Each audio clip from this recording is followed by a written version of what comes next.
من کوروش هستم، کوروش پارسیس پرژن که متاسفانه 5 سال پیش که منو از من گرفتن، حالا بماند از دیکام زن گرفتن و به مرور زمان وارد یوتیوب شدم که دوباره یوتیوبم از من گرفتن. یه تبدیل شدم به یه اکیپ خیلی بزرگی داخل تورنتو. 5 سال من دارم میگم دارن من اذیت میکنن، کنترل گوشی زندگیم، حتی شخصی ترین چیزای منو گرفتن تو دست و امروز هم تو دنیای مجازی دست داره میچرخه بین همه آدما. حالا یه چیزی میخوام بگم در مورد کل دنیا. این که مثلا آقای اون مدنگل هندی پسر محمد رضا شاه رفته با عربستان سعودی صحبت کرده، یه آدم واقعا احمقه. من نمیدونم این دنبال چیه. پسر خوب، تو هنوز نفهمیدی کل دنیا امروز یه دولت داره.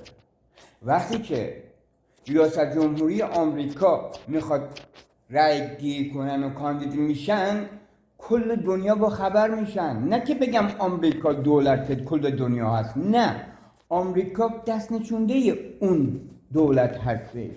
قبل از آمریکا انگلیس بود، انگلیس خودش بازنشسته که داد دست آمریکا، ولی کل دنیا رو یک کشور دیگه داره میچرخونه که اون کشور هست تصمیم میگیره کدوم کشور رئیس جمهورش فلان سال فلانی باشه، کدوم کشور پادشاهش فلان سال فلانی باشه. پس آقای پهلوی خودتو خسته نکن، اینقدر این در اون درم نزن، نکن، نساز، اینقدر آبروی من ایرانی رو نبر که امروز اسم ایرانی هم از خودم برداشتم. خیلی وقته من از خودم گوشتم پرژن، نه ایرانی. کشور من پرژن، نه ایران. ایران اسمیه که پدر بزرگ تو به توسط انگلیس گذاشت روی ایران. حالا اینقدر پشتخواره عربستان که دشمن دیرینی ملت ایران هست نکن عزیز من، برادر من، نکن.